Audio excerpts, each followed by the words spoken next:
ज्ञान मार्ग पर हम स्थान को देश काल भी कहते हैं, स्पेस टाइम। तो ध्यान रखें, जो अनुभव है या अनुभव करता है वो देश काल में नहीं होता, देश काल के परे है। देश काल एक अनुभव है जो थोड़ी देर के लिए होता है, और वह अनुभव पूरी तरह से इंद्रियों के माध्यम से आता है। इंद्रियां हमें देश काल का ज्ञान कराती हैं, और मस्तिष्क या पूरा का पूरा स्नायु तंत्र एक इंद्री है, बड़ी इंद्री है, उसको इंद्र भी कहा गया है पुराने शास्त्रों में। ये ज्ञान पहले बड़ा अच्छा था, बड़ा सटीक ज्ञान था लोगों को, आजकल नहीं है लेकिन ये हमारा काम है इसको दोबारा ढूंढना, दोबारा सबके सामने लाना। तो इंद्र कोई देवता नहीं है, इंद्र वो शक्ति है या वो गतिविधि है चित्त में। इंद्रियां केवल माध्यम है, और मस्तिष्क उनका एक संगम का बिंदु है। सारी इंद्रियां मस्तिष्क में जाके मिलती हैं, जो कि हर किसी का सामान्य ज्ञान है। आपने पढ़ा ही होगा या फिर देखा ही होगा। स्नायु तंत्र सारे शरीर में फैला है, और कुछ विशेष इंद्रियां हैं, कुछ विशेष अंग है, आंखें हैं, कान है, नाक है। वहाँ से आपको उसकी अनुभूतियाँ वो मस्तिष्क में जाके मिलती हैं। तो मस्तिष्क भी एक माध्यम है अनुभव प्राप्त करने का।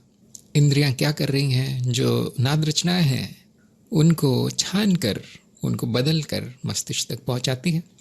तो हमें अनुभव न वस्तुओं का होता है, न दूसरी चीज़ों का होता है, न शरीर का होता है। हमें अनुभव जो है नाद रचनाओं का होता है, और वो नाद रचनाएं क्योंकि मैं स्वयं हूँ, मुझे मेरा ही अनुभव होता है, इसलिए अनुभव संभव भी है। यदि अनुभव करता अनुभव से भिन्न होता तो फिर उसका अनुभव संभव नहीं होता। दोनों एक ही है, नाद रचनाएं और उनका अनुभव और अनुभव करता एक ही चीज़ है, क्योंकि संपूर्णता का कोई स्थान नहीं होगा। संपूर्णता किसी स्थान पर नहीं होगी, स्थान संपूर्णता के अंदर होंगे। इस तरह से हम समझ सकते हैं कि दो विभिन्न अवधारणाओं को गलत तरीके से मिलाया गया है, इसीलिए प्रश्न बना, और इसलिए उसका उत्तर बड़ा विचित्र आएगा यदि आप उत्तर देने जाएंगे तो। शरीर के अंदर भी इंद्रियां होती है, और वो हमें दूसरी शरीर के अंदर होने वाली विभिन्न प्रक्रियाओं से अवगत कराती हैं। और मन के अंदर भी इंद्रियां होती है, मानसिक इंद्रियां, जिनको हमने अंतकरण भी कहा है। तो इंद्रियां केवल 5 नहीं है, जो शरीर की सतह पर स्थित है वो 5 है, लेकिन शरीर के अंदर भी इंद्रियां हैं। जैसे भूख लगती है तो हमें पता चलता है, शरीर का संतुलन बिगड़ता है वो पता चलता है, या मांसपेशियां जब थक जाती है वो पता चलता है, शरीर के अंदर दर्द होता है तो वो भी पता चलता है। ये अनुभव शरीर के सतह पर जो स्थित है इंद्रियां, उनके माध्यम से नहीं होते। इस शरीर के अंदर इंद्रियां हैं उनके माध्यम से होते हैं। इसी तरह से चित्त की दूसरी परतों की भी अपनी इंद्रियां हैं, उनके माध्यम से वो अनुभव होते हैं। जैसे भावनाओं की परत है, उसमें भी भावनाओं को महसूस करने की, उनकी अनुभूति लेने के लिए इंद्रियां हैं। हम उन इंद्रियों को देख नहीं सकते, लेकिन ये तार्किक होगा कहना कि किसी माध्यम से आ रही हैं वो भावनाएं।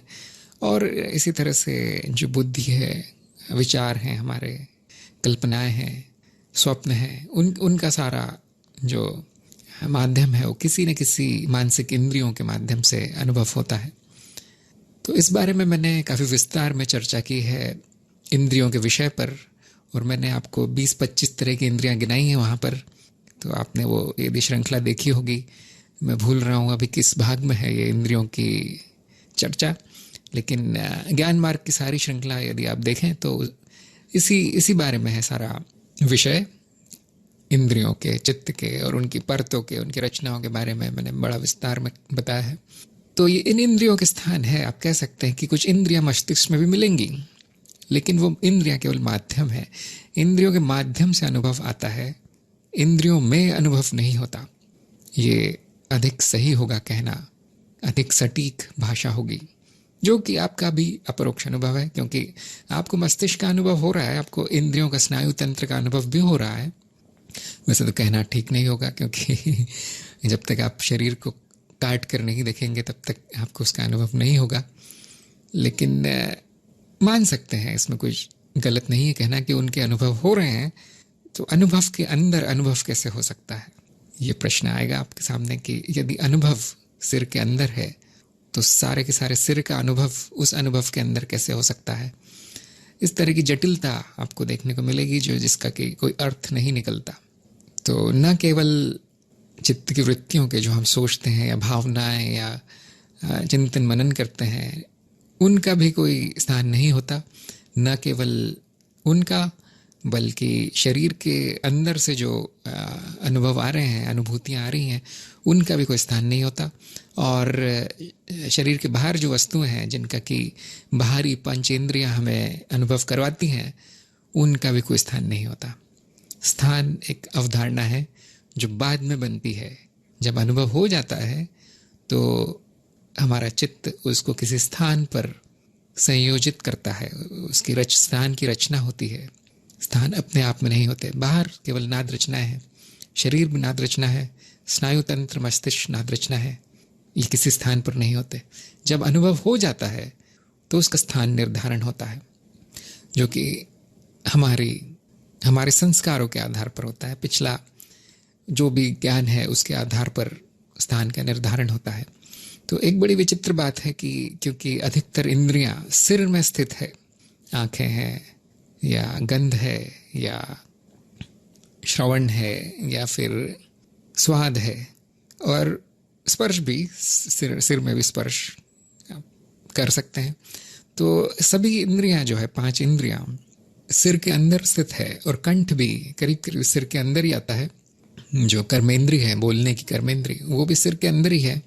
तो एक प्रतीति होती है कि जब ये इंद्रियां चलने लगे तो एक प्रतीति होती है हमें कि कुछ हो रहा है सिर के अंदर। जैसे आंखें इधर उधर चलती हैं, या कानों में एक अनुभूति होती है कि आवाज़ कानों में आ रही है, और यदि हम कान बंद कर लें तो आवाज़ नहीं आती। तो ये सारी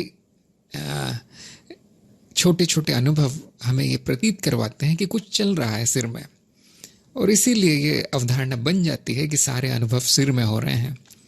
क्योंकि जब हम देखते हैं कुछ तो आंखें दौड़ती है इधर उधर, सुनते हैं कुछ तो कानों में जरा सी अनुभूति होती है, कुछ बोलते हैं, या कुछ यदि हम कल्पना भी कर रहे हैं, सोच विचार भी कर रहे हैं, तो आप देखेंगे कि जीभ थोड़ी थोड़ी हिलती है, कंठ थोड़ा थोड़ा हिलता है। आप कुछ याद करने जाएं कुछ बात, तो आपकी आंखें ऊपर की तरफ जाती हैं, या जब गंध आती है तो नाक में कुछ अनुभव होता है। तो इंद्रियों के अनुभव, इंद्रियों में जो गति हो रही है, प्रक्रियाएं हो रही हैं, उनका भी हमें अनुभव होता है, और उसकी वजह से हमें प्रतीत होता है कि सिर में कुछ चल रहा है, जबकि हमें इंद्रियों की गतिविधि का अनुभव हो रहा है और कुछ नहीं। जैसे हम कल्पना करते हैं तो थोड़ा बहुत इंद्रियों का भाग कल्पना को बनाने में, कल्पना को गढ़ने में लग जाता है। जैसे आप किसी दृश्य की कल्पना कर रहे हैं तो आंखों की इंद्री उस दृश्य को बनाने में थोड़ा बहुत सहयोग करती है, और आंखें इधर उधर चलती है, या फिर आंखों से संबंधित जो तंत्र है मस्तिष्क में, उसमें गतिविधि होती है। उसकी तो अनुभूति नहीं होगी, लेकिन सिर के अंदर हो रहा है ऐसा हमें लगेगा, जबकि वो अनुभव सिर के अंदर नहीं हो रहा, वो गतिविधि सिर के अंदर हो रही है। कुछ बोलने से पहले हम कुछ सोचते हैं तो उसकी थोड़ी बहुत कंठ में गतिविधि होती है, थोड़ी बहुत अनुभूति आपको होगी। आप सामने वाले व्यक्ति को देख कर भी बता सकते हैं कुछ सोच रहा है, क्योंकि उसका कंठ ऊपर नीचे चलता है, जीभ थोड़ी थोड़ी हिलती है। इसका अर्थ है कि वो कुछ विचार चल रहा है उसके मन में, जिसका कि इंद्रियों पर भी प्रभाव पड़ता है। तो क्योंकि ये सारा आपस में संबंधित है, तंत्र है, एक नेटवर्क है, तो ऐसा प्रतीत होता है कभी कभी, यदि हम बहुत गहरा ध्यान दें, कि सब कुछ सिर में चल रहा है, लेकिन अनुभव सिर में नहीं होता।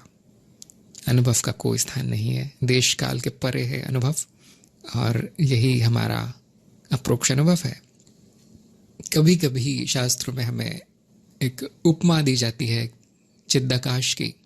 चित्त की या चेतना की कल्पना एक आकाश के रूप में की गई है, स्पेस के रूप में की गई है, खाली जगह के, जहाँ पर सारे अनुभव आते हैं। एक पटल है, ऐसा मान लीजिए, स्क्रीन है जिस पर सारे अनुभव दिखाई देते हैं, लेकिन ये उपमा मात्र है, ऐसा कुछ भी नहीं है। हमारा सीधा अनुभव ये कहता है कि स्थान भी एक अनुभव है। अनुभव किसी स्थान पर नहीं होते, स्थानों का अनुभव होता है।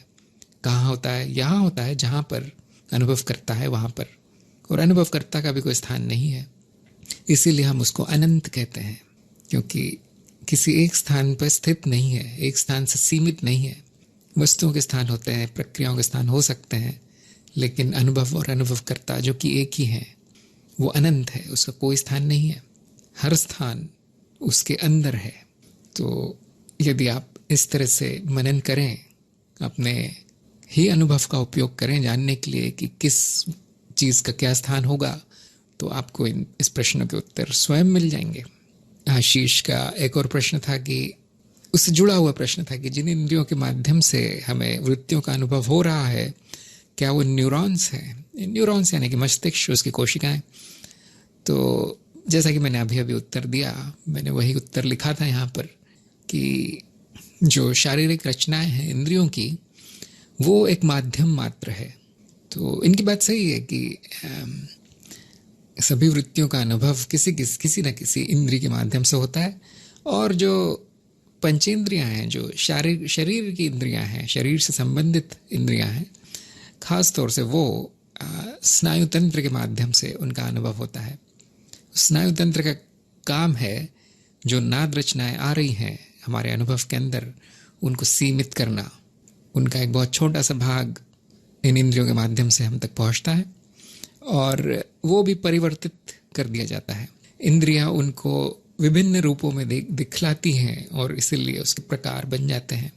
तो आंखों की इंद्री जो है वो नाद रचनाओं को इस तरह से परिवर्तित करती है कि वो चित्र के रूप में हमें अनुभव होता है। इनको तन्मात्रा भी कहा गया है सांख्य दर्शन में। और नाद रचनाओं को इन तन्मात्राओं में बदलने का काम इंद्रियां करती हैं।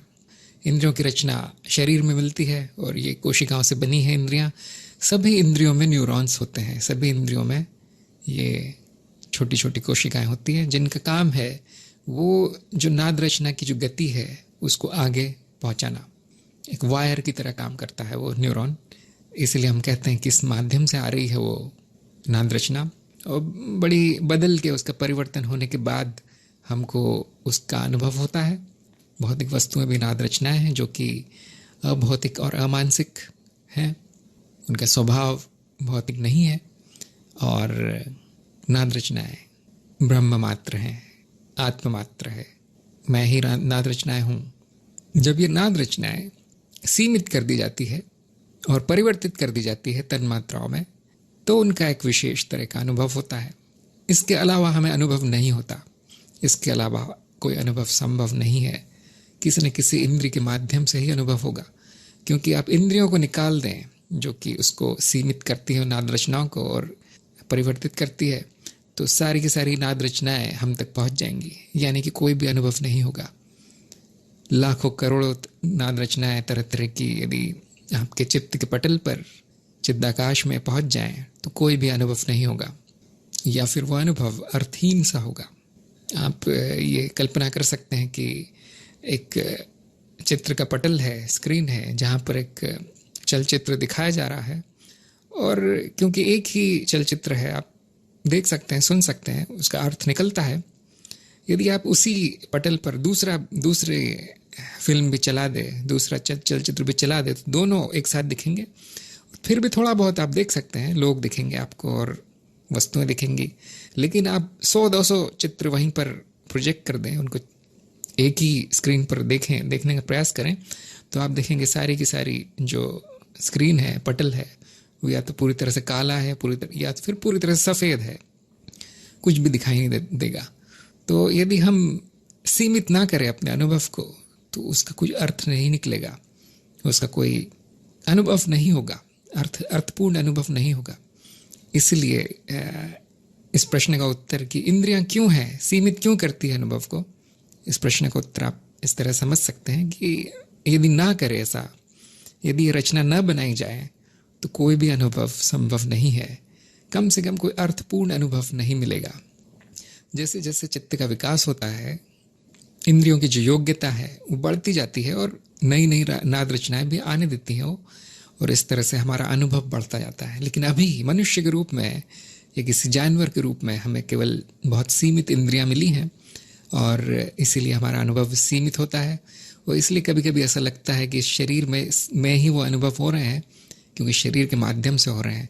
सारा का सारा शरीर हमारा इंद्रियों का घर है और शरीर का यही काम है कि इंद्रियों को जीवित रखना, इंद्रियों को एक ढांचा देना और इंद्रियों का जो काम है नाद रचनाओं को सीमित करना, उसमें सहयोग करना। तो इसीलिए बिना शरीर के कोई अनुभव संभव नहीं है। आपको कोई ना कोई शरीर लगेगा, उसके बाद ही अनुभव शुरू होता है। चाहे वो स्थूल शरीर हो, चाहे वो सूक्ष्म शरीर हो, चाहे वो स्थूल इंद्रियां हो, चाहे सूक्ष्म इंद्रियां हो, इंद्रियों के बिना कोई अनुभव संभव नहीं है। तो इससे आपको इस प्रश्न का भी उत्तर मिल जाएगा कि इनकी क्या आवश्यकता है, मैं सीधे नाद रचनाओं को क्यों नहीं देख सकता। तो असंभव है। आप प्रयास कर सकते हैं, इंद्रियों को निकाल दें और फिर आपके सामने नाद रचनाएं बचेंगी और ये चित्त जो है विश्व चित्त में विलीन हो जाएगा, उसका कोई अनुभव नहीं आएगा। तो ये मृत्यु के जैसा होगा, क्योंकि मृत्यु के समय अधिकतर इंद्रियां जो है नष्ट हो जाती हैं, विलीन हो जाती हैं, स्नायु तंत्र का काम बंद हो जाता है।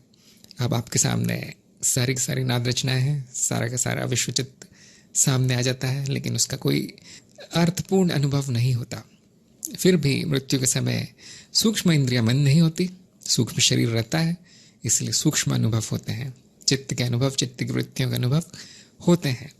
इसी को हम जीव कहते हैं। और फिर जीव दोबारा से नए अनुभव लेने के लिए नए शरीर की रचना करता है। अभी के लिए आप मान सकते हैं, वैसे तो ये पूरी तरह से ठीक नहीं है बात, नए शरीर की रचना होती है, जीव नहीं करता। तो जीव केवल जुड़ता है नए शरीर से। फिर भी मानने के लिए, उसको आसान करने के लिए हम कह सकते हैं कि जीव ही नए शरीर की रचना करता है और फिर नए अनुभव शुरू होते हैं। ये पुनर्जन्म है। तो ये बड़ा विषय है। आपको मैं 5-10 मिनट में नहीं बता सकता कि क्या हो रहा है यहाँ पर, वो क्यों हो रहा है, लेकिन ज्ञान मार्ग की श्रृंखला जिसकी कड़ी मैंने यहाँ पर दी है, यदि आप देखेंगे और कुछ दिन तक उस पर विचार करेंगे तो धीरे धीरे आपको सब कुछ स्पष्ट हो जाएगा कि ये इंद्रियों का जाल क्या है, ये स्नायु तंत्र क्या है, ये शरीर की परत क्या है, इसमें मस्तिष्क का काम क्या है। और ऐसे हर परत पर आपको रचनाएं मिलेंगी, केवल शरीर में ही नहीं है स्नायु तंत्र, सूक्ष्म रचनाएं भी हैं। सारे के सारे चित्त में तरह तरह की सूक्ष्म रचनाएं हैं जिनके माध्यम से तरह तरह के अनुभव आते हैं। तो हाँ, ये सारी रचनाएं माध्यम है, यहाँ पर अनुभव बनते नहीं है या यहाँ पर अनुभव होते नहीं है। कुछ खास काम है उनका, नाद रचनाओं को सीमित करना है। जो चित्त में पहले से संस्कार पड़े हैं, उन्हीं संस्कारों के प्रकाश में जो नए अनुभव है उनको हम समझ सकते हैं। और इंद्रियों का काम है केवल उन्हीं अनुभवों को चित्त के पटल पर प्रकट होने देना जिनको कि संस्कार समझ सकते हो। तो मैं और बताऊंगा तो फिर समझने में बड़ी कठिनाई आएगी। तो शुरू में तो मैं ही यही सलाह दूंगा कि चित्त की रचना को समझ ले, पहले अनुभव क्या है, अनुभव करता क्या है और नाद रचनाएं क्या है, इनको समझ ले। इन्हीं से आपके कई प्रश्नों के उत्तर अपने आप आ जाएंगे। और यदि आप और गहरे जाना चाहते हैं तो फिर से प्रश्न करें, मुझे बड़ी खुशी होगी।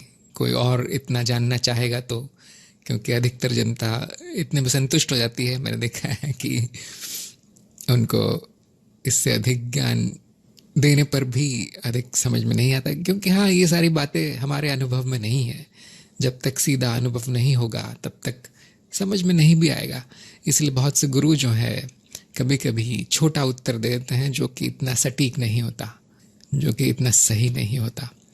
लेकिन मैं प्रयास करूंगा, यदि किसी को और जानना है इन गहरी बातों के बारे में, गहरे प्रश्न हैं, तो ये है ज्योति का प्रश्न। यदि इंद्रियों की संख्या बढ़ा दी जाए तो क्या कई नई नाद रचनाएं मिलेंगी? बहुत अच्छा प्रश्न है। जो भी नाद रचनाएं हैं अस्तित्व में पहले से उपस्थित है, सारा का सारा क्यों नहीं दिखाई देता? क्योंकि इंद्रियों द्वारा सीमित किया गया है। दो तरीके हैं जो भी संभावनाएं अस्तित्व में प्रकट है उनका अनुभव लेने की, वो एक तो है कि इंद्रियों की योग्यता बढ़ा दी जाए और दूसरा है कि इंद्रियों की संख्या बढ़ा दी जाए। तो इंद्रियों की योग्यता कैसे बढ़ाई जाए, वो विकास क्रम के द्वारा संभव है, अपने आप बढ़ती है, मनुष्य के वश में इतना नहीं है। तो कभी कभी मनुष्य अपनी बुद्धि के द्वारा यंत्र बना के इंद्रियों की क्षमता बढ़ा देता है, जैसे माइक्रोस्कोप या टेलीस्कोप के द्वारा आप वो देख सकते हैं जो सामान्य रूप से आंखें नहीं देख सकती। इस तरह से यंत्रों की सहायता से नई रचनाओं का ज्ञान हो सकता है, इंद्रियों की क्षमता बढ़ जाती है। इंद्रियों की संख्या कैसे बढ़ाई जाए, उसके लिए आपको चित्त की अवस्था बदलनी पड़ेगी। जो भौतिक शरीर है उसमें गिनी चुनी इंद्रियां हैं, लेकिन यदि आप सूक्ष्म शरीरों में जाते हैं तो वहां पे अपनी कल्पना के अनुसार जो इंद्रिय चाहिए वो प्रकट कर सकते हैं और लगभग हर तरह की नाद रचना का अनुभव संभव है इस विधि से। तो जो हमारा प्राकृतिक विकास क्रम चल रहा है, प्राकृतिक रूप से विकास हो रहा है, वो काफी है हमारे लिए। केवल इंद्रियों की संख्या बढ़ाने से हो सकता है कि अनुभव बढ़ जाए, लेकिन अर्थपूर्ण ना हो ऐसा अनुभव जो बुद्धि जान न सके, ना होने के ही बराबर है, क्योंकि स्मृति में वो छपता नहीं है। जो पहले से स्मृति में है उस तालमेल न मिले नए अनुभव का, तो वो अधिक देर रुकता नहीं है स्मृति में। सभी का ये अनुभव होगा कि आपके स्कूल में कक्षा में कोई चीज पढ़ाई जा रही है जिसमें आपकी न रुचि है न कुछ पिछला जो आपको पता है उससे मिलता जुलता है, थोड़ा भी नहीं मिलता जुलता, तो उसको याद रखना बहुत कठिन है, वो याद नहीं रहता। तो शिक्षक को कुछ उपाय करना पड़ता है कि जो शिष्य को पहले से पता है उससे संबंधित कुछ बोलना पड़ता है, तब जाके कुछ उसे छाप पड़ती है स्मृति पे। तो केवल इंद्रियों की संख्या बढ़ाने से शायद काम न चले, बुद्धि और स्मृति की क्षमता भी और अनुभव भी बढ़ना चाहिए, तब जाके आपको नए अनुभव होंगे। जैसे कि सभी जानते हैं इंद्रियों की कोई सीमा नहीं है, इंद्रियों की संख्या अनंत हो सकती है। इसी तरह से तन मात्राओं की सीमा नहीं है, तन मात्राओं की संख्या अनंत हो सकती है। इस जागृत अवस्था में सबसे सीमित रूप में दिखाई पड़ता है जो भी दिखाई पड़ता है, लेकिन वो भी बहुत है, कोई बहुत सारा है। हमें जीवित रहने के लिए जितना चाहिए उससे अधिक इंद्रियां हमें पहले से ही दे रही हैं। ज्ञान मार्ग के लिए क्या आवश्यक है, बहुत सारी इंद्रियां आवश्यक नहीं है, असंख्य इंद्रियां आवश्यक नहीं है, क्षमता बढ़ाना आवश्यक नहीं है। जो मिला है मनुष्य को उतना काफी है संपूर्ण ज्ञान लेने के लिए। जागृत अवस्था में जो प्राकृतिक रूप से मिला है उससे संपूर्ण ज्ञान हो जाता है। जो भी छोटी मोटी बुद्धि हमें मिली है काफी है। हम वैसे मनुष्य की आवश्यकता से अधिक मिला है, आप देख सकते हैं बाकी जीवों की तुलना में। इसलिए कहा गया कि मनुष्य रूप जो है यही संभावना है सारी, और इस काया का यही उपयोग है कि जो भी मिला है उसी से ज्ञान ले लीजिए। इसी को हम कहते हैं आध्यात्मिक मार्ग, और यहीं पर जीवन सफल होता है मनुष्य का। आध्यात्मिक मार्ग विशेष रूप से ज्ञान मार्ग पर आने के बाद ही जीवन सफल होता है, नहीं तो ये मनुष्य का शरीर और इसका होना इस संपूर्ण माया में धूल के कण के बराबर है, तिनके के बराबर है, जिसका अस्तित्व होना न होना सब एक है। जैसे ही आप एक मार्ग चुनते हैं, साधना शुरू करते हैं, ज्ञान होता है, तब इसका कुछ महत्व बढ़ जाता है। नहीं तो ऐसे ही पशुवत है। बिना अध्यात्म के मनुष्य का जीवन पशु के बराबर है। ज्योति ने कहा है शरीर की छलनी हटने पर क्या सब अनुभव हो सकता है। शरीर पर इतना निर्भर नहीं है। शरीर को बहुत लोग दोष देते हैं कि शरीर के कारण मैं सीमित हूँ, लेकिन मैं क्या कहता हूँ कि शरीर ने आपका कुछ नहीं बिगाड़ा, शरीर ने आपको नहीं पकड़ा है, आपने शरीर को पकड़ा है, और उसके लिए शरीर का नाश करना आवश्यक नहीं है। यदि आपको स्वतंत्र पूर्वक अनुभव करने हैं, स्वच्छंद रूप से अनुभव चाहिए, तो शरीर को हटाए बिना भी हो सकता है, योग्यता बढ़ाई जा सकती है। जो आपकी इंद्रियां संभावित रूप में पहले से मौजूद है, अज्ञान के कारण उसका कोई प्रयोग नहीं करता, क्योंकि जो 5 इंद्रियां हैं भौतिक, उसी में सारी ऊर्जा चल रही है, सारा का सारा ध्यान उसी में है। इसका कारण अज्ञान है, क्योंकि और कुछ पता नहीं है उनको। तो जैसे हम कसरत करते हैं, जिम में जाते हैं, तो हमें पता चलता है हमारे शरीर में मांसपेशियां भी है, उसके पहले तो पता ही नहीं रहता था, तब वो दिखने लगती है। अब उन जैसे उसका उपयोग शुरू होता है वो प्रकट होती है। इसी तरह से जैसे ही आप दूसरे इंद्रियों का प्रयोग शुरू करेंगे जो आज तक उपयोग नहीं की गई, तो वो आपके अनुभवों की सीमा बढ़ जाएगी। ठीक वैसे ही जैसे आपने कसरत शुरू की थी, तब आपके शरीर में योग्यता नहीं थी, थोड़ा सा वजन नहीं उठा सकता था, ज्यादा चल नहीं सकता था, भाग नहीं सकता था, और अब उसमें आ गई योग्यता, उसकी बढ़ोतरी हो गई, प्रगति हो गई। इसी तरह से इंद्रियों के मामले में भी प्रगति हो सकती है, शरीर को हटाए बिना। शरीर छलनी नहीं है, आपका अज्ञान छलनी है। शरीर को नहीं हटाना है, अज्ञान को हटा दीजिए। और ये कौन बताता है कि अज्ञान कैसे हटना चाहिए और कैसे उन इंद्रियों का उपयोग करना चाहिए? सभी जानते होंगे, गुरु के बिना संभव नहीं है। गुरु वो है जिसने ये कर लिया है, अब वही सिखा सकता है आपको। उसको कैसे पता? उसको उसके गुरु ने बताया है, आदि आदि। और ये क्योंकि प्राकृतिक योग्यता है, अपने आप बढ़ती है। जैसे जैसे आध्यात्मिक प्रगति होती है, सूक्ष्म इंद्रियां और मानसिक इंद्रियां, उनकी योग्यता अपने आप बढ़ती है। सभी का तो नहीं होगा, लेकिन बहुत से साधकों का यह अनुभव होगा कि बड़े विचित्र अनुभव होने लगते हैं। यदि आप उनको उपयोग करना शुरू कर दें तो आपके पास पहले से खजाना है। जो इस माया के नए नए दृश्य सामने आने लगते हैं, जिसको ये कला मिल गई, फिर उसके लिए असंख्य इंद्रियां हैं, असंख्य अनुभव है। और यहाँ पर भी आपको गुरु का हाथ पकड़े रहना है, क्योंकि बुद्धि अगर नहीं बढ़ी है इंद्रियों के साथ तो पागलपन की संभावना है। फिर जो अनुभव होंगे वो ये काया झेल नहीं पाएगी।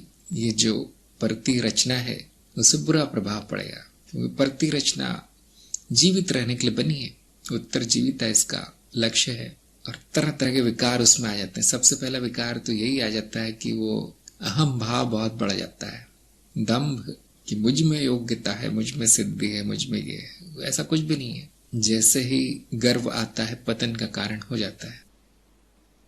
बुद्धि अगर शुद्ध नहीं हो, परिष्कृत नहीं हो, विकसित नहीं हो, और ये सब अनुभव होने लगे तो व्यक्ति डर जाता है, मनोविकार आ जाते हैं, सत्य मानने लगता है। तरह तरह के अनुभव जब होते हैं तो, और बेचारे का सारा जीवन फिर पागल खाने में बीतता है, आश्रम में नहीं। इसलिए जब तक बताया न जाए कोई साधना नहीं करनी है, जब तक सिखाया न जाए कुछ उल्टा सीधा नहीं करना है। लोग ये सब करते रहते हैं सिद्धियों के लालच में, या फिर केवल मजे के लिए कि देखूं क्या होता है करके। तरह तरह के प्रयोग उनके चलते रहते हैं, और अक्सर या तो कुछ नहीं होता, 99% मामले में कुछ भी नहीं होता, क्योंकि जानते ही नहीं क्या करना है, गुरु ही नहीं है बेचारों का। तो इधर उधर से कुछ पढ़ के एक दो चीजें करते रहते हैं, सफल नहीं होता कभी। तो इसका एक तरीका है। और आध्यात्मिक प्रगति प्राकृतिक तरीका है, शुद्धिकरण और आध्यात्मिक प्रगति। जैसे जैसे भौतिक जगत से विरक्ति होगी, भौतिक इंद्रियों का महत्व कम हो जाएगा, और अब अंदरूनी इंद्रियां, मानसिक इंद्रियां, सूक्ष्म इंद्रियां, आदि आदि तरह तरह की इंद्रियां, उनका महत्व बढ़ने लगेगा, उनमें ऊर्जा प्रभावित होने लगेगी, वो कार्य करने लगेंगे। इसी को बहुत से लोग कहेंगे सिद्धियों का मिलना। ऐसा कुछ नहीं है। जो हमारी प्रकृति की योग्यता है वही वापस मिल गई, जो खो गया था वही मिल गया, कुछ नया नहीं मिला। जैसे कि हम कहते हैं कि आप पहले से ही पूर्ण है, अब कुछ जोड़ा घटाया नहीं जा सकता, पहले से ही पूर्ण है। क्या हो गया है कि सीमाएं बांध ली गई, बंधन बांध लिए गए। मनुष्य रूप में रहने के लिए मनुष्य रूप से आसक्ति, शरीर से आसक्ति हो गई है। इतना डरता है जीव ये सब छोड़ने में, मृत्यु का डर है उसे, जबकि मृत्यु ही उसकी मुक्ति है। बंधन में सुरक्षा है, इसलिए जीव बंधन पसंद करता है। स्वतंत्रता बड़ा खतरा है, निर्भरता में बुद्धि का कोई कार्य नहीं है, और यही आलस जीव की प्रगति रोक लेता है। सुरक्षा मिल गई, निर्भरता मिल गई, सब कुछ मिल गया, जीवन चल रहा है। अब वो वैसा ही चलेगा कई जन्मों तक, केवल दोहराव रहेगा। और हम जानते हैं अधिक देर नहीं रहता, इसके बाद पतन शुरू होता है। कैसे पता चले कि मेरा जीवन केवल दोहरा रहा है, रुक गया है, प्रगति रुक गई है? कैसे पता चले? दुख और पीड़ा, असंतुष्टि, विफलता, गरीबी, दुर्गति, अज्ञान, मूर्खता, ये पतन के लक्षण है। बुरे लोग मिलेंगे, बुरी संगत होगी, बुरी आदतें, तमाम बुराइयां जिन्हें हम बुराइयां कहते हैं, बुद्धि भ्रष्ट होगी, बुद्धि विपरीत होगी, पशुवृत्ति बढ़ जाएगी। ये लक्षण है कि केवल दोहरा रहा है उसका अस्तित्व, उस जीव का। अब इसे कहते हैं कि कारण शरीर का सड़ना शुरू हो गया, जो कि प्रकृति में एक नियम है कि यदि वृद्धि नहीं हो रही है तो घटाव होगा, जिसे हम कहते हैं ना रिसाइकल, उसी पदार्थ को, उसी स्मृति को दोबारा उपयोग कर लिया जाता है, उसको सरल बनाकर। जो रचना बिगड़ गई है अब वो धीरे धीरे गिरने लगती है, खंडर होने लगता है उसका, और उसी मिट्टी से नई रचनाएं होती हैं। यही नियम है प्रकृति का, आपने देखा ही होगा, यही होता है। सब कुछ अनित्य है लेकिन सब कुछ वृत्त में है, इसलिए साधक प्रगति का मार्ग चुनता है।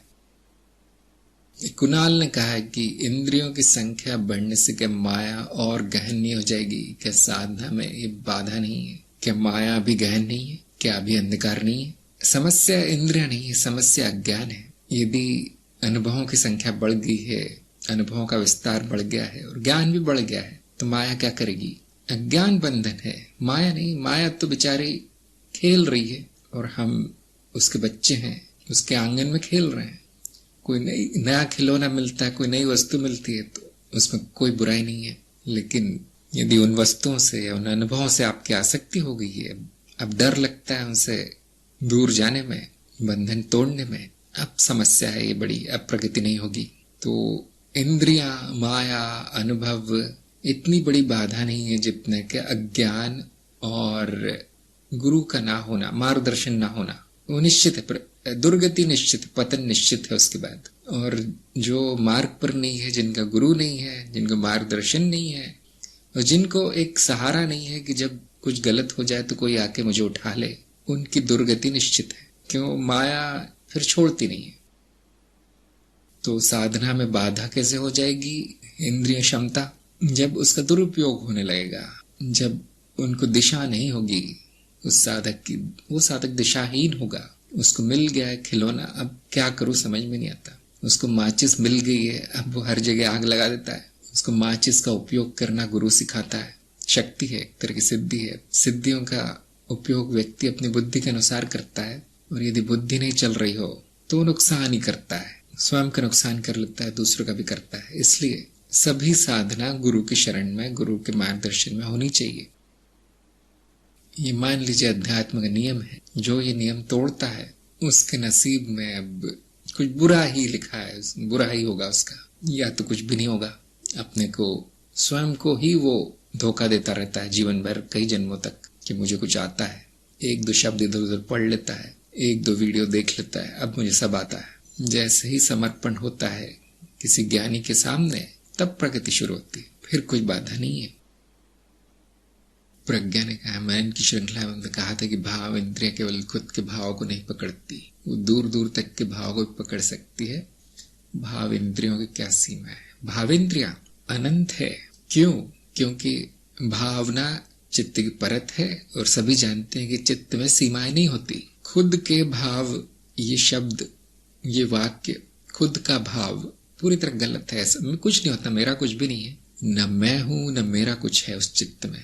एक घेरा है उस स्मृति का, जो कि ये जीव कहता है मैं हूं या मेरा है, और वो उस परत के संरक्षण में काम आता है। बस इसको हम कहते हैं अहम भाव। तो केवल अहम के कह देने से कि ये मेरी भावना है, वो मेरी नहीं हो जाती, वो तो आकर जाती है अपने आप। भावनाएं अपने आप ही आती हैं और अपने आप ही जाती हैं, वो अपने आप ही कर्म करवा देती हैं मनुष्य शरीर से। इसमें किसी का कुछ भी नहीं है, ये हमारा अप्रोक्ष अनुभव है। तो भावेंद्रिया केवल मेरा ही अनुभव पकड़ती है, ऐसा है क्या? नहीं। इस जीव के जीवंत रहने के लिए जो भी आवश्यक है वो पकड़ती है। इस तरह से इस संपूर्ण विश्व चित्त में जो भी चल रहा है वो पकड़ सकती है। क्यों नहीं ऐसा होता है? क्योंकि वो जीव रहेगा नहीं। अगर सारे के सारे भाव उसने उससे प्रभावित होना शुरू कर दिया तो चित्त वो बचेगा नहीं, वो जीव ज्यादा दिन। इसलिए प्रकृति ने एक सीमा बना दी है, वो सीमा भी मिथ्या है, इसलिए उसकी कोई सीमा नहीं है। जो संवेदनशील है वो ये बात बहुत अच्छे से जानते हैं। जैसे जैसे आपकी आध्यात्मिक प्रगति होगी, ये प्राकृतिक सीमाएं या तो बढ़ जाती है या तो टूट जाती है, और तब ये ज्ञान होता है कि किसी भी इंद्रिय की सीमा नहीं है। क्योंकि चित्त जो है पराभौतिक परमानसिक, उसका कोई स्थान नहीं, कोई दूरी नहीं, कोई काल नहीं। भूतकाल, वर्तमान, भविष्य, कोई भी स्थान, कोई भी लोग किसी के भी ज्ञान में आ सकता है। ऐसे लोग बहुत पहुंचे हुए होते हैं, बहुत सिद्ध पुरुष कहे जाते हैं। प्रज्ञा ने कहा यानी कोई भी भाव पकड़ा जा सकता है। हाँ, जिनकी आध्यात्मिक प्रगति हो गई उनके लिए कुछ भी असंभव नहीं है। और इसी कारण हम जानते हैं कि विश्वचित्त अभी है, यहाँ है, और ये मनुष्य उसका छोटा सा भाग है। छोटा होते हुए भी अलग नहीं है। जैसे सागर में पानी की बूंद है, वो सागर से अलग नहीं है, उन बूंदों से ही तो सागर बना है। इस तरह से सभी जीवों के व्यक्तिगत चित्तों से ही विश्व चित्त बना है। और इसमें एक नियम काम में आता है जिसको हम कहते हैं तारतम्य नियम, रेजोनेंस, कि आपको वही भावनाएं, वही विचार पकड़ में आएंगे जो आपके जैसे मिलते जुलते हैं। ये नियम बड़ा काम का है, क्योंकि हमने इसको कर्षण का नियम कहा है। एक ही चीज है। क्यों काम का है? क्योंकि इसी से आपका मनुष्य जन्म निर्धारित होता है, कहाँ पर जन्म होगा। ऐसी कई चीजें इसी नियम से निर्धारित होती है। क्या भावना पकड़ेंगे आप लोगों की, क्या विचार पकड़ पाएंगे, किससे प्रेम होगा, किससे घृणा होगी, किससे शादी होगी, आप क्या वस्तु खरीदते हैं, क्या पसंद नापसंद है, क्या वासनाएं हैं, ये सब ये नियम निर्धारित करता है। जिसने ये नियम जान लिया वो इस नियम के परे जा सकता है, मुक्त हो सकता है उससे। अभी आपका जो जीवन है, उसकी जो कहानी है, आपकी स्वयं कथा, आत्मकथा, उसमें आप इतने लिप्त है कि और किसी को पता ही नहीं चलता। तो तंत्र बोधि के जो छोटे छोटे लेख हैं, उसमें एक लेख दिया गया है जिसमें आप तंत्र साधना के द्वारा दूसरों के भाव जानने की कला विकसित कर सकते हैं, सिद्धि पा सकते हैं। लेकिन उसका प्रभाव क्या होगा? आपके भाव आपके नहीं रहेंगे। जो एक माया रची गई है कि ये मेरी भावनाएं हैं, ये मेरे विचार है, वो भी चले जाएगा। फिर यदि आप दूसरों का जानने का प्रयास करेंगे अभी इस समय, जबकि आध्यात्मिक प्रगति नहीं हुई है, प्राकृतिक नहीं है वो तब भी संभव है। लेकिन फिर आपको अपने सीमाओं से हाथ धोना पड़ेगा। यानी फिर मेरा कुछ नहीं रह जाएगा, जो कि पहले से ही है। मेरा वैसे भी कुछ भी नहीं है, ना मैं हूं ना मेरा है। संपूर्ण चित्त मेरा है, आप कह सकते हैं। कुछ भी मेरा नहीं। तो बहुत सारी सिद्धियां इंद्रियों पर आधारित है, क्योंकि जगत भी चित्त की परत है। इसलिए जगत में जहां कहीं भी कुछ भी हो रहा है, यहां बैठे बैठे देखा जा सकता है। दूरदृष्टि हम कहते हैं। किसी भी काल में क्या हुआ क्या नहीं, अभी यहां बैठे बैठे पता किया जा सकता है। ये ज्योतिष्य का आधार है। इस तरह से कई जो सिद्धियां हैं वो इंद्रियों की क्षमता को बढ़ाने पर मिल जाती है, या इंद्रियों की सीमा तोड़ने पर मिल जाती है। और जो इसको अप्राकृतिक रूप से करते हैं, जैसे तंत्र साधना से आदि, उनके पागल खाने पहुंचने की संभावना बहुत बढ़ जाती है। प्रज्ञा ने पूछा है, क्या ज्ञानी व्यक्ति के किसी अलग इंद्रियों का उद्भव हो जाता है? क्योंकि हमारी इंद्रियां तो बहुत सीमित अनुभव करा रही है। देखिए, इंद्रियां तो उतनी हैं जितनी होंगी, लेकिन चेतना बढ़ जाती है ज्ञानी व्यक्ति की। जो इंद्रियों से जो भी आ रहा है वो पूरा, उस पर पूरा ध्यान जाता है। और आप जानते हैं कि हमारी बहुत सारी इंद्रियां हैं, करीब 100 के करीब इंद्रियां हैं। ये मेरा मोटा मोटा एक अनुमान है। जो 5 इंद्रियां हैं वो सबसे सीमित है। जो जागृत अवस्था की जो 5 इंद्रियां हैं सबसे सीमित है। केवल जीवित रहने मात्र के लिए बनी है वो 5 इंद्रियां, जो हम कहते 5 द्वार है शरीर में। और वही इंद्रियां ऊपरी परतों में जाकर बड़ी विलक्षण हो जाती। तो आपकी जो शरीर के बाहर का जो अनुभव लेने के लिए इंद्रियां बहुत सीमित है। शरीर के अंदर का अनुभव लेने के लिए 10-12 इंद्रियां हैं, और वो भी सीमित है। हाँ, और चित्त की जो ऊपरी परतें हैं, भावना, बुद्धि आदि के लिए करीब मेरे हिसाब से करीब 25 इंद्रियां हैं। ये सब तो बताया गया है ना, आपके बोधि वार्ता में बताया गया कितनी इंद्रियां होती। हम कहते हैं कि अनुभव आ रहा है तो इंद्रिय के माध्यम से ही आ रहा होगा। ये हम अनुमान के हिसाब से कहते हैं कि इंद्रिय के माध्यम से ही आ रहा होगा, नहीं तो अनुभव संभव नहीं है। सीमित न कर दिया जाए नाद को तो अनुभव अर्थपूर्ण नहीं होगा, हम ये कहते हैं। इसलिए जब भी कोई अनुभव होता है हम उससे संबंधित इंद्रिय बना लेते हैं, जो कि है। आप देखेंगे ध्यान से, जो योगी है आदि आदि जो प्राणायाम करते हैं, जो प्राण वायु को जानते हैं, वो देखेंगे कि एक हमारा सूक्ष्म शरीर है, प्राणमय कोश है, जिस तरह के कोश हैं उनकी अपनी इंद्रियां, उनकी अपनी इंद्रियां। अब आप कहेंगे उसका तो नाक नहीं होता, उसका तो कान नहीं होता। नहीं, नाक कान तो भौतिक शरीर का होता है। इन दूसरी परतों की दूसरी इंद्रियां होती है। और जैसे जैसे आप परतों में ऊपर जाएंगे इंद्रियों की संख्या बढ़ती जाती है। तो ज्ञानी व्यक्ति क्या होता है कि उसकी चेतना बढ़ रही है, तो इन इंद्रियों से जो भी कार्य हो रहे हैं, जो भी अनुभव हो रहे हैं, वो स्मृति में आने लगते हैं, उनका ज्ञान होने लगता है। तो इतनी इंद्रियां, सूक्ष्म शरीर की अलग इंद्रियां है, वो तो बैठे बैठे कहीं भी किसी भी चीज का अनुभव कर सकता है। सूक्ष्म शरीर स्थान रहित, काल रहित। अब देखिए वहां इंद्रियों की कमी नहीं है। तो जैसे जैसे आपकी आध्यात्मिक प्रगति होगी, मैं केवल ज्ञानी की बात नहीं कर रहा है, सभी मार्गों में आपका अनुभव का घेरा बढ़ता जाएगा, आप बड़े होते जाएंगे, देश काल के परे पहुंच जाएंगे। इस तरह से प्रगति होती है, आध्यात्मिक प्रगति। इंद्रियों की सीमा में सीमित नहीं रहेंगे। ये है आपका भविष्य। देव योनि में और इंद्रियां होती है। क्या होती है हम नहीं जानते। ये हम पर बहुत बड़ा मतारोपण है कि 5 ही इंद्रियां होती है, बहुत बड़ा है। आपके स्कूल में नहीं सिखाया जाता है, आपके कॉलेज में नहीं होता है, आपके बड़े बड़े डिग्री कोर्स में, यहाँ तक कि मनोविज्ञान में भी नहीं होता है, जो कि हमने पूरी तरह से धराशायी कर दी बोधिवार्ता में। आप देखेंगे ये सुनते ही आपका जो है मन आनंद से भर जाएगा कि मैं सीमित नहीं हूं, मुझ पे केवल थोपे गए हैं ये मत, ये अवधान, ये मान्यता थोपी गई, सीमित नहीं हूं मैं, जो चाहूं इंद्री संकल्प शक्ति से बना सकता हूं। ये आ गए हम तंत्र मार्ग में आ गए, है ना। जो जैसा चाहिए वैसा अनुभव कर सकता हूं मैं, बस एक बार में एक अनुभव है ना, सीमित सा अनुभव होगा, एक बार में इतना ही होगा, लेकिन उन अनुभवों की श्रृंखला तो अनंत है, जैसा चाहिए वैसा होगा। और क्या चाहिए। इंद्रियां भी आप संकल्प शक्ति से गढ़ सकते हैं। इंद्रियां क्या, मैंने तो एक विधि बताई है जिसमें कि आप पूरा का पूरा अपना प्रतिरूप बना सकते हैं, उसमें जो चाहे इंद्रिय डाल सकते हैं। ज्ञानी हाँ अलग इंद्रियों का उद्भव कह सकते हैं, देखिए, लेकिन जो दिया गया है, जो माया ने दिया है वही भरपूर है। हजारों साल उसका उपयोग कर सकते हैं, खाली नहीं होगा। देवी ने बहुत कुछ दिया हुआ है, लेकिन हमारा ही अज्ञान है, हमारा ही अज्ञान है कि मैं क्या हूं। ये जो मनुष्य शरीर, यंत्र आदि आदि जो है परती रचना है, वो भी मेरा ही भाग है, परिवर्तनशील भाग है, लेकिन मेरा ही भाग है। देखिए अद्वैत के हिसाब से तो इसका उपयोग हम जानते नहीं अज्ञान के कारण। ज्ञानी का कार्य यही है कि थोड़ा खोजे, इसमें खोजबीन करे और अपनी छुपी हुई संभावनाओं को प्रकट कीजिए। जो छुपा हुआ, जो दब गया है, जो इस समाज के कचरे के नीचे पड़ा है, वो साफ हो, शुद्धिकरण हो। शुद्धिकरण से सभी इंद्रियां, जिसे कहते हैं सभी चक्र खुल जाएंगे, सभी इंद्रियां खुल जाएंगी। ये प्रज्ञा का उत्तर था।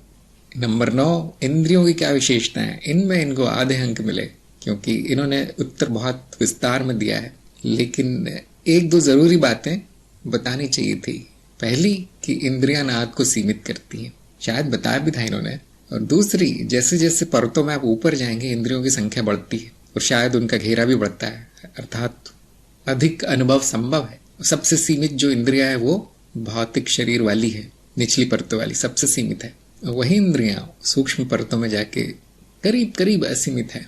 लेकिन एक और चीज बतानी चाहिए थी विशेषताओं में, कि जितना सीमित करेंगे वो अनुभव को उतना अर्थपूर्ण होगा। आप लोग जानते होंगे वो वाला जो उदाहरण मैं अक्सर देता हूँ कि एक ही पर्दे पे अगर 10 चित्र चल रहे हैं सिनेमा के, तो आपको एक भी समझ में नहीं आएगा। अनुभव तो बहुत ज्यादा हो रहा है वहां, लेकिन समझ में नहीं आएगा। क्यों? अर्थपूर्ण नहीं है, करीब करीब वो शोर की तरह होगा। जबकि सीमित कर दिया जाए एक बार में एक, तो अब अर्थ बुद्धि की पकड़ में आ जाता है कि क्या हो रहा है। तो भले ही वो जो भौतिक जगत वाली, जो भौतिक शरीर वाली जो इंद्रियां हैं वो सीमित है, किंतु सबसे अर्थपूर्ण अनुभव वहीं होते हैं। मैं ऐसा नहीं कहता ऊपर निरर्थक होंगे, लेकिन वो फिर थोड़ा विशेष बुद्धि लगती है उनको जानने के लिए। इसीलिए विकास जब होता है तभी वो सूक्ष्म इंद्रियां आदि साधकों के पकड़ में आने लगती है कि उससे क्या आ रहा है। अभी तो सारा शोर ही आ रहा है, अर्थात उसको बुद्धि नकार देती, कुछ नहीं है यहाँ पर। धीरे धीरे उसमें संवेदन आता है और उनका अर्थपूर्ण अनुभव होने लगता है। जैसे जैसे जीव विकास करेगा देव योनि और या ऊपर की तरफ, और उनका घेरा भी बढ़ेगा। जैसे बहुत से लोग पूछते हैं ना कि मुझे आपके मन में क्या है, वो क्यों नहीं अनुभव होता, मैं ही अनुभव करता हूं, फिर क्यों नहीं होता। ये मनुष्य को नहीं होगा मनुष्य रूप में ऐसा नहीं संभव है। क्यों? क्योंकि उसके जीवन मृत्यु का प्रश्न है। फिर ये सब आप जानते होंगे, सब लोग जो कार्यक्रम में है, जो कई दिनों सत्संग में, ऐसा क्यों है? उत्तर जीविता के लिए सीमित होना आवश्यक है। तो ये सारी इंद्रियों की विशेषता है, मुख्य बिंदु ऐसे बताने चाहिए थे, फिर भी इन्होंने काफी अच्छा बताया। रंग भाव प्रबल तन्मात्रा है, जो कि सभी का अनुभव होगा कि रंग और जो भावनाएं हैं वो प्रबल होती है। स्वाद गंध ताप मंद होता। क्यों? स्वाद गंध उत्तरजीविता के लिए बहुत आवश्यक है, जो सभी जानते होंगे। सबसे पहली तन्मात्रा जो उत्पन्न हुई है जीवों में वो है स्वाद की, उसके बाद गंध की, उसके बाद दूरी बढ़ती गई, ऐसे संचार संपर्कहीनता होती गई, और जो सबसे प्रबल जो ऊंची तन्मात्रा है वो है प्रकाश, रंग। तो इससे ये जाना जा सकता है क्योंकि उत्तरजीविता का इतना दबाव नहीं है स्वप्न में। कहीं चित्त में ये ज्ञान संग्रहित है कि यहाँ मैं मर नहीं सकता, तो ये जो काम की नहीं है तन्मात्रा वो दबा दी जाती है, उनका इतना महत्व नहीं रह जाता। और जो उच्चतम तन्मात्राएं हैं, भावनाएं, रंग, ध्वनि आदि, वो प्रबल कर दी जाती है। ध्यान रहे, जब आपका विकास क्रम होगा तो ऐसे ही होगा। ये आपको एक झलक दिखाई जा रही है कि जो स्थूलतम तन्मात्राएं हैं, स्थूलतम आपके जो संवेदना है वो हटती जाएंगी, और जो सूक्ष्म वाली संवेदना है वो प्रबल होती जाएंगी। ये आपका विकास क्रम हो रहा है, जिसकी झलक दिख जाती है स्वप्नावस्था। ये इस नियम के द्वारा जाना जा सकता है कि ऐसा ही होगा। इस नियम को आप थोड़ा आगे ले जाएं, थोड़ा प्रोजेक्ट कर दें आगे, तो आप जानेंगे कि विकास क्रम में हम आगे बढ़ेंगे तो ऐसा ही होगा। अब आपको खाने पीने की आवश्यकता नहीं होगी, गंध वंद नहीं आएगी, आपको न गर्म लगेगा न सर्दी लगेगी। ऐसी अवस्था किसकी है? देवताओं की, अमर है। ये अवस्था मेरी भी होने वाली, ये अवस्था आपकी भी होने वाली, सबकी होने वाली। देखिए कितना आसान है ये ज्ञान लेना। अप्रोक्ष अनुभव और अनुमान, इतना ही काफी है। न गुरु क्षेत्र चाहिए, न किताब पढ़नी है, न कोई कुछ तंत्र वंत्र प्रयोग करने हैं, न मंत्र जपना है, न कोई पूजा पाठ करना है। सपने में क्या है जान लीजिए, सारा सत्य वहां पर भी है। आप वो सपना समझते हैं, वो आपको सत्य के दर्शन कराएगा, वो आपको उसके दर्शन कराएगा जो आप सोच भी नहीं सकते। इतना रहस्य उसमें छुपा है। आप में रुचि होनी चाहिए, आप में ये इस तरह की बुद्धि होनी चाहिए, स्वतंत्र बुद्धि, तब ये सब सामने आएगा। अब मैंने जो ये लिखे हैं नियम, ये आम आदमी देख के हंसेगा, ये क्या है, ये तो होता ही होगा। इसका अर्थ भी तो जानिए, इसका अर्थ भी तो है कुछ न कुछ। ऐसा ही नियम क्यों है, क्यों हो जाता है, स्वाद बंद क्यों हो जाता है? ऐसा नहीं पूरा बंद होगा, थोड़ा बहुत तो होगा। एक चीज ध्यान रखिए, यदि स्वाद, गंध और स्पर्श, ये तीन बातें बंद हो गई आपके स्वप्न में, तो स्वप्न में इच्छा पूर्ति नहीं हो पाएगी। बहुत से लोगों की शिकायत होती है, आपने बोल दिया है स्वप्न लोग इच्छा लोग है, लेकिन वहां नहीं होती इच्छा पूर्ति। कैसे होगी? आप बहुत आगे बढ़ गए हैं, अब नहीं होगी स्वप्न लोक में। अब आपको ऐसा लोग ढूंढना पड़ेगा जहां पर आपकी वासना पूर्ति के साधन हो, जहां पर आपकी वासना पूर्ति के लायक इंद्रियां हो। स्वप्न में त्याग दी गई है क्योंकि आपका कुछ विकास हुआ होगा, इसलिए वो त्याग दी गई है स्वप्न में। इसलिए अब जो खाने पीने की काम वासना आदि आदि इच्छाएं हैं, स्वप्न में पूरी होती दिखाई नहीं देती, क्योंकि उसके लिए स्थूल इंद्रियां चाहिए। तो अब रंग और भाव और ध्वनि से अभी क्या इच्छा पूरी हो सकती है बताइए? स्थूल इच्छा है, वैसे कैसे पूरी होगी? खाना दिखाई देगा, खा नहीं पाएंगे, खा भी लेंगे स्वाद नहीं आएगा, गंध नहीं आएगी, स्पर्श नहीं होगा, अब कैसे इच्छा पूरी होगी? अब आप जानते होंगे, अब आप जान गए होंगे कि हम बार बार मनुष्य रूप में क्यों आते हैं, स्थूल लोक में, निचले लोक में क्यों आते हैं? इच्छा बची है और उनके लिए यही इंद्रियां काम आएंगी, यही रूप काम आएगा, मनुष्य रूप, या इससे भी निचला रूप ले सकते हैं, पशु पक्षी बन के आ सकते हैं। क्यों? क्योंकि कुछ पशु पक्षियों की इंद्रियां हमसे भी प्रबल हैं। स्वाद गंध बहुत से पशुओं में मनुष्य से बहुत प्रबल है। इसीलिए यदि वो वासनाएं तेज हैं तो आपको वो रूप मिल जाएगा, अपने आप मिल जाएगा। आपके कारण शरीर में वो सारा रूप, सब कुछ पहले से मौजूद है, पहले से भरा है स्मृति में, बस वासना प्रकट होनी है, वो हो जाता है अपने आप। तो ये अच्छी बात है, मेरा ऐसा अनुमान है कि अच्छी बात है कि जो स्थूल घटनाएं नहीं हो रही हैं, स्थूल इंद्रियां काम नहीं करती स्वप्न में, ये एक तरह की प्रगति दर्शाता है। और यदि ध्वनियां ही विचार हो गई है, सबके विचार दिख रहे हैं, आपकी प्रगति काफी हो गई है, अर्थात काफी आगे बढ़ गए हैं। चेतना भी आ गई स्वप्न में, तो अब कहना ही क्या। अब जो कुछ जन्मों बाद, मैं ये नहीं कहता कि अगला ही जन्म आपका मनुष्य होने के बाहर होगा, नहीं, कुछ तो बचा कुचा कर्म होगा जो यहाँ ले आएगा आपको। कुछ जन्मों बाद देवलोक में, देव योनि में जन्म होगा। वैसा नहीं कि वहां इंद्रियां चली जाएंगी, अब नई इंद्रियां मिलेंगी, नई इच्छाएं मिलेंगी, नई वासनाएं मिलेंगी। ये आनंद है, ये खेल चलता रहता है। रीनू का प्रश्न है, स्वप्न या निद्रा अवस्था में इंद्रियां सक्रिय नहीं होती, फिर इन अवस्थाओं में अनुभव कैसे होते हैं? ऐसा तो है नहीं इंद्रियां सक्रिय नहीं होती, सभी इंद्रियां सक्रिय होती है। आप अपने अनुभव से ही बता सकते हैं कि आप सोए हैं, कोई कमरे का लाइट जला देता है तेज, अब आंख खुल जाती है। अगर आंखें सक्रिय नहीं होती तो आंख कैसे खुलती? कोई शोर होता है कमरे में या घर की घंटी बजती है, कोई आता है, नींद से आदमी उठ जाता है। कान सक्रिय नहीं होते तो कैसे उठता हो, कैसे सुनाई देता? नींद और बेहोशी में फर्क जानिए। बेहोशी में, मूर्छा में भौतिक इंद्रियां बंद हो जाती, मृत्यु में भौतिक पूरी तरह नष्ट हो जाती, बंद क्या, नष्ट ही हो जाती हो। उनके प्राण अर्थात उनकी ऊर्जा खत्म हो जाती। नींद में नहीं, नींद में जीवित है, सब कुछ जीवित है, सब कुछ चल रहा है। जब आपका अलार्म बजता है तो आपकी नींद खुल क्यों जाती है? क्या है जो सुन लेता है उसको? आप भी है वहां, चित्त भी है, इंद्रियां भी है। निद्रा केवल एक अवस्था मात्र है जिसमें कि शरीर आराम कर रहा है। क्या चित्त आराम कर रहा है? कि चित्त निष्क्रिय है? बिल्कुल नहीं। चित्त में धुआंधार गतिविधि चलती है नींद में।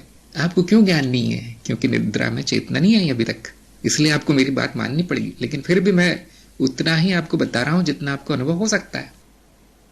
क्या स्वप्न में इंद्रियां नहीं होती? फिर स्वप्न दिखेगा कैसे? कौन सी इंद्रिय होती है स्वप्न में? सुनाई कैसे देता है स्वप्न में? स्वाद, खाना कैसे खा लेते हैं आप? कोई बता सकता है स्वप्न में कौन सी इंद्रिय सक्रिय होती है? इंद्रियों का पूरा चैप्टर है हमारे कार्यक्रम में, शायद एक पूरा वीडियो इंद्रियों पर ही है जिसमें इंद्रियों का पिरामिड दिखाया गया है। हाँ, विराट ने सही कहा है, सूक्ष्म इंद्रियां न स्थूल है न सूक्ष्म है। इंद्रियां इंद्रियां हैं, कौन सी परत में सक्रिय है इस पर निर्भर करती है आपकी अवस्था। ध्यान को किस प्रकार की इंद्रियों पर है उस पर निर्भर करता है कि वो अवस्था कौन सी होगी। स्थूल इंद्रियों पर अर्थात आपकी शारीरिक इंद्रियों पर ध्यान है तो आपकी जागृत अवस्था होगी। सूक्ष्म इंद्रियों पर ध्यान है तो सूक्ष्म अवस्था होगी। स्वप्न भी सूक्ष्म अवस्था ही है। और इंद्रियों पर ध्यान नहीं है किसी भी तो गहरी नींद, ये कारण अवस्था कहते हैं, उसको बीज अवस्था। मृत्यु, जब ध्यान शरीर की इंद्रियों पर न आ पाए, असफल हो जाए, शारीरिक इंद्रियों पर वापस आने में ध्यान असफल हो जाए, वो कब होगा? जब वो इंद्रियां बंद हो जाएंगी, कार्य करना बंद कर देगी। तो मृत्यु में भी इंद्रियां बंद नहीं होती, केवल इंद्रियों के द्वार बंद हो जाते हैं। ये जो आपको शरीर पे जो दिखाई देती है रचनाएं, वो इंद्रिय के द्वार हैं, इंद्र नहीं। वो द्वार इस लोक का नाद पकड़ रहे हैं। इंद्री का अर्थ कुछ और है, हमेशा सूक्ष्म ही होती है इंद्री। इंद्री वो है जो नाद को तन्मात्रा में बदलती है, ध्यान दीजिए। और वो नाद किसी भी परत से आ सकता है। जब वो नाद भौतिक परत से आ रहा है, भौतिक जगत की, तो हम कहेंगे जागृत अवस्था है, यह आपका रोज का जीवन है। और अधिकतर लोग इतना ही जानते हैं, इससे ज्यादा नहीं जानते। इसके लिए आपको चित्त का अध्ययन, माया का अध्ययन करना पड़ेगा। ये तंत्र विज्ञान है। तो मृत्यु में वो वहां पे ध्यान आ नहीं सकता क्योंकि शरीर नष्ट हो गया, अब उसकी ऊर्जा नष्ट हो गई है, प्राण चले गए। हम कहते हैं प्राण का अर्थ है गतिविधि, वायु बंद हो गई, वहां ध्यान नहीं आ सकता। क्या अनुभव समाप्त हो जाएगा? नहीं, सूक्ष्म अवस्था आ जाती है जिसको हम कहते हैं सूक्ष्म शरीर की अवस्था। अब इसका प्रमाण कहां से लाएं? इसीलिए आपको जो पुराना कार्यक्रम है उसमें स्वप्न अवस्था के और सूक्ष्म अवस्था के प्रयोग करवाए गए हैं। क्यों प्रयोग करवाए गए हैं? प्रयोग से ही तो प्रमाण मिलेगा, मेरे कहने से तो नहीं मिलेगा कि वैसी इंद्रियां भी होती हैं, ऐसी इंद्रियां भी होती। वो तो देखिए अभी भी है, वो सूक्ष्म इंद्रियां तो सूक्ष्म ही है, अभी भी है, अभी भी सक्रिय है। नहीं तो आपको मेरी आवाज नहीं आती, नहीं तो आपको कुछ दिखता नहीं। इंद्रिय परिभाषा ध्यान रखिए, जो नाद को तन मात्रा में बदल दे वो इंद्रिय कहलाएगी विज्ञान में। और वो नाद कहीं से भी आ सकता है। तो स्वप्न अवस्था में स्वप्न की परत से आएगा, स्वयं की स्मृति से। मृत्यु की अवस्था में विश्वचित्त से आएगा। अभी आप इतना ही जान लीजिए, विश्वचित्त कहना ठीक नहीं है लेकिन इतना ही जान लीजिए, जिसको लोग परलोक कहते हैं, वहां से वो नाद पकड़ेगा जीव। और कारण अवस्था में वो अपने अंदर सिमट जाती है इंद्रियां, जाती कहीं कहीं नहीं है वो, ये बड़ा रहस्य है।